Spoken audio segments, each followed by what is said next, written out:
ದೇವ್ರೆ, ಯಾಕೆ ಈ ತರ ಇಷ್ಟೊಂದು ಕೋಪ ನಿನಗೆ ನನ್ನ ಮೇಲೆ? ಪ್ರತಿ ಸರಿನೂ ಏನಾದ್ರೂ ಒಂದು ಅಡೆತಡೆ ಮಾಡ್ತಾನೆ ಇರ್ತೀಯ. ಎಲ್ಲ ಕೈಗೆ ಸಿಗುತ್ತೆ ಅನ್ನೋ ಅಷ್ಟರೊಳಗೆ ಈ ತರ ನರಕ ಅನುಭವಿಸೋ ಹಾಗೆ ಮಾಡ್ತೀಯ. ನನಗೆ ಈ ತರ ಈ ಬಂಧನದಲ್ಲಿ ಇರೋದಕ್ಕೆ ಇಷ್ಟ ಇಲ್ಲ. ನೀನೇ ಏನಾದ್ರೂ ಮುಕ್ತಿ ಕೊಡ್ಬೇಕು, ನನಗೆ ಮುಕ್ತಿ ಕೊಡ್ಬೇಕು.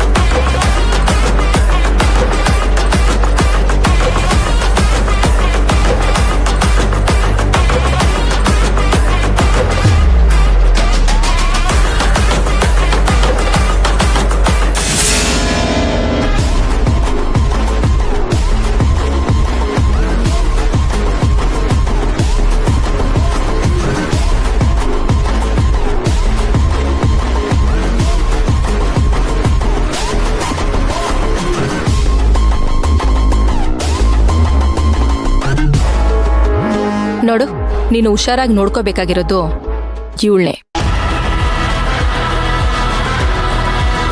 ಇವಳ ಹೆಸರು ಅರ್ಚನಾ ಅಂತ.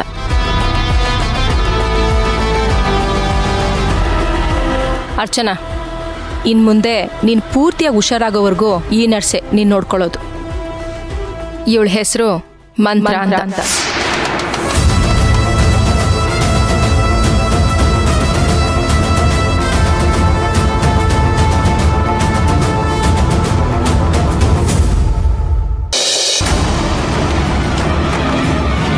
ಏನು ನೀವಿಬ್ರು ಮನ್ಸಲ್ಲೇ ಮಾತಾಡ್ಕೊಂಡು ಇಲ್ಲಿಂದ ಹೇಗೆ ಎಸ್ಕೇಪ್ ಆಗೋದು ಅಂತ ಯೋಚನೆ ಮಾಡ್ತಿದ್ದೀರಾ?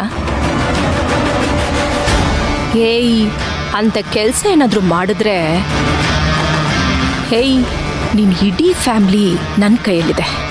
ಎಲ್ರೂ ಮುಗಿಸ್ಬಿಡ್ತೀನಿ, ಹುಷಾರ್. ಅಯ್ಯಯ್ಯೋ ಬೇಡ ಮೇಡಮ್, ಇವನ್ನ ಚೆನ್ನಾಗಿ ನೋಡ್ಕೋತೀನಿ ಮೇಡಮ್. ಇಲ್ಲಿಂದ ಮನೆಗೆ ಹೋಗ್ತಿದ್ದಾಗೆ ಎಲ್ಲ ವಿಷಯನೂ ಮರ್ತ್ಬಿಡ್ತೀನಿ. ಆಮೇಲೆ ಇಲ್ಲಿಗೆ ಬಂದ್ಮೇಲೆ ಎಲ್ಲ ನೆನಪು ಮಾಡ್ಕೋತೀನಿ. ಹಾಂ, ವೆರಿ ಗುಡ್. ಹಂಗಿರ್ಬೇಕು. ನೀನು ಅಷ್ಟೇ. ನೀನೇನಾದರೂ ನನ್ನಿಂದ ತಪ್ಪಿಸ್ಕೊಂಡು ಹೋಗೋಕೆ ನೋಡಿದೆ ಅಂದರೆ ಇವಳು ಇಡೀ ಫ್ಯಾಮ್ಲಿ ಸಾಯೋದಕ್ಕೆ ನೀನೇ ಕಾರಣ ಆಗಿರ್ತೀಯ. ಹುಷಾರ್. ಇಲ್ಲ ಮೇಡಮ್, ನಾನು ಅವ್ರನ್ನ ತುಂಬ ಚೆನ್ನಾಗಿ ನೋಡ್ಕೋತೀನಿ. ನೀವೇನು ಯೋಚನೆ ಮಾಡಬೇಡಿ. ಸರಿಯಾಗಿ ನೋಡ್ಕೋಬೇಕು. ಹುಷಾರು. ಟೈಮ್ಗೆ ಡಾಕ್ಟ್ರು ಕೊಟ್ಟಿರೋ ಮೆಡಿಸಿನ್ನ ಇವಳಿಗೆ ಕೊಡ್ತಾ ಬರಬೇಕು.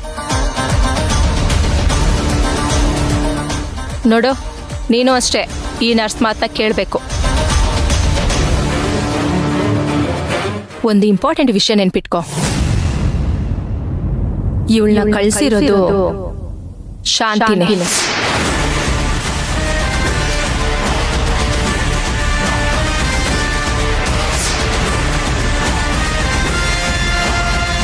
ಮರ್ಯಾದೆಯಿಂದ ಇರಬೇಕು. ಇಲ್ಲ ಅಂದ್ರೆ ಈ ವಿಷಯ ಶಾಂತಿ ಬಾಸ್ವರೆಗೂ ಹೋಗ್ಬಿಡುತ್ತೆ. ನೋಡು, ಇನ್ ಮುಂದೆ ಈ ಹೊಡೆ ಪಡೆಯೋದಲ್ಲಿ ಇಟ್ಕೋಬೇಡ ನನ್ನ ಹತ್ರ. ಇವಳನ್ನ ಹುಷಾರಾಗಿ ನೋಡ್ಕೊಳಮ್ಮ.